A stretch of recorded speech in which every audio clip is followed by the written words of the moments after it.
ماتش ربع النهائي في كأس العالم سنة 1986 بين الأرجنتين وإنجلترا ما كانتش مجرد 90 دقيقة كورة، دي كانت حلقة من الصراع الجيوسياسي والرياضي المعقد. المواجهة دي جت بعد 4 سنين بس من حرب الفوكلاند اللي كانت سنة 1982 واللي انتهت بهزيمة الأرجنتين عسكريا قدام القوات البريطانية اللي فرضت سيطرتها على الجزر. عشان كده الملعب اتحول لساحة حرب بديلة لاستعادة الكرامة الوطنية الجريحة. التحليل الثقافي بيوضح إن المشاعر كانت مشحونة لدرجة الغليان بين الطرفين. ديجو مارادونا نفسه كشف في الوثائقي الشهير للمخرج أصف كاباديا سنة 2019 إن اللاعيبة الأرجنتينية كانوا حاسين بالظلم الشديد لأن السلطات العسكرية في بلدهم كانت بتخدعهم وتقول لهم إن هم بيكسبوا الحرب، في حين إن إنجلترا كانت كسبانة على أرض الواقع بنتيجة تقيلة جدا. اللعب في أزديكا كان بيمثل لهم فرصة حقيقية لانتقام رمزي بيعوض أمهات الضحايا اللي فقدوا أولادهم في المعارك الجيوسياسية. إلى جانب البعد السياسي كان في صقر كروي قديم بيرجع لبطولة كأس العالم سنة 1966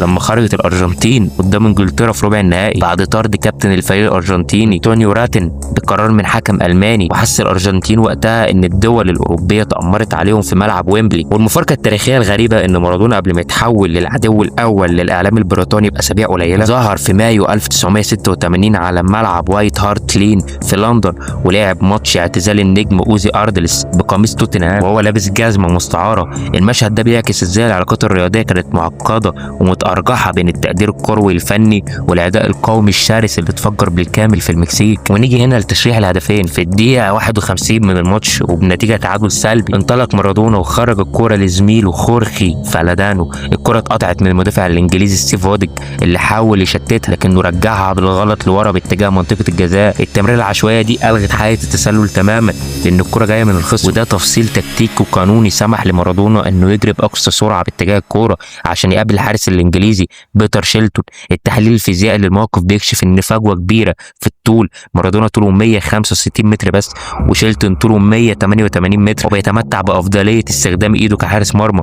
مارادونا ادرك انه مستحيل يطول الكره براسه فاستخدم قبضه ايده الشمال المرفوعه جنب راسه وضرب الكره بسرعه مذهله سكنت الشباك. رد الفعل السريع من مارادونا بعد الهدف كان ذكي جدا، جري يحتفل بسرعه وبص بعينه على طاقم التحكيم عشان يتاكد ان الخدعه مرت بذكاء. زميله سيرجيو باتيستا جري عليه وساله انت دخلتها بايدك؟ فمارادونا قال له بلهجه حاسمه وخايفه في نفس الوقت اخرس خالص وكمل احتفال عشان الجون ما يتلغيش. مارادونا نفسه اعترف بعد كده انه كان مرعوب من لقطه الاعاده التلفزيونيه اللي بتظهر الحقيقه بين الشوطين وانه الهدف يتلغي، بس بعد 4 دقائق بس من لقطه الاحتيال التاريخيه مارادونا قرر يمحو اي شك في افضليته الكرويه وسجل هدف اتصنف كهدف القرن. مارادونا استلم الكره في نص الملعب وجري بيها مسافه 60 يارد في 11 ثانيه بس ورقص 5 من لعيبه انجلترا والحارس شيلتون قبل ما يسكن الكره في الشباك. الهدف ده اثبت قدره اللاعب الاستثنائيه على دمج المكر الفطري بالعبقريه الكرويه المطلقه. القرار التحكيمي باحتساب هدف مارادونا اشعل صراع طويل ومتبادل للاتهامات من حكم الساحه التونسي علي بن ناصر ومراقب الخط البلغاري بوجدان دوتشيف، وهو الخلاف اللي استمر لغايه وفاه دوتشيف سنه 2017. تاثير هدف مارادونا والمباراه ككل ما كانش فني وجماهيري بس بل امتد ليكون واحد من اكبر الاستثمارات الماليه في تاريخ المقتنيات الرياضيه العالميه.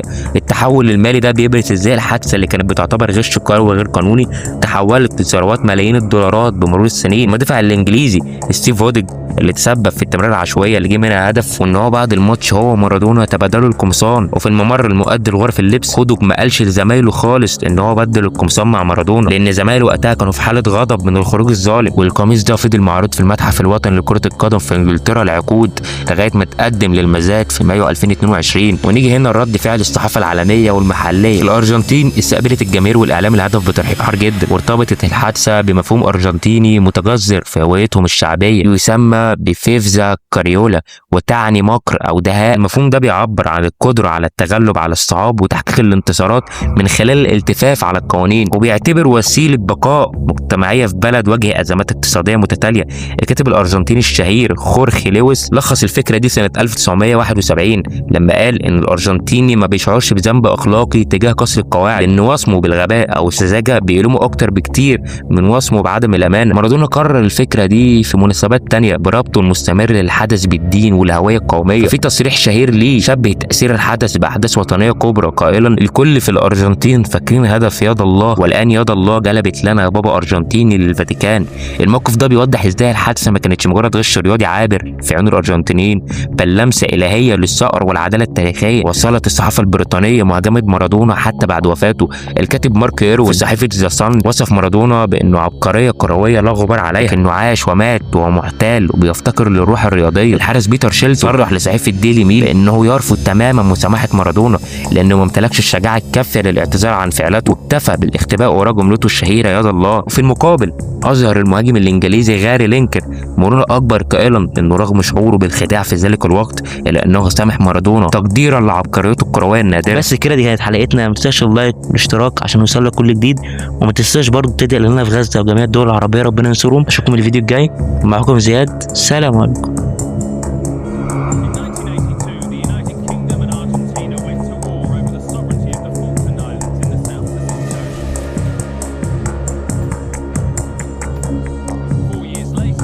England and Argentina met at the quarter-final stage of the 1986 World Cup.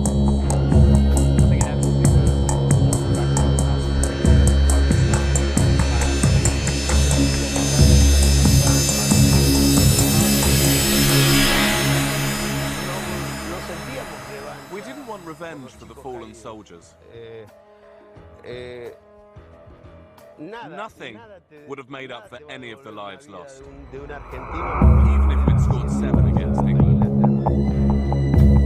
With the game scoreless, 6 minutes into the second half, Diego Maradona scored arguably the most controversial goal of all time.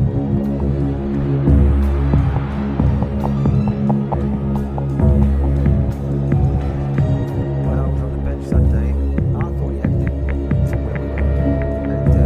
Because he wouldn't put it past him. He was that good. But when I saw the linesman running to the centre circle, I said to my teammates, "Come on, celebrate. Put your arms around me. It's a goal." Because if we doubted it,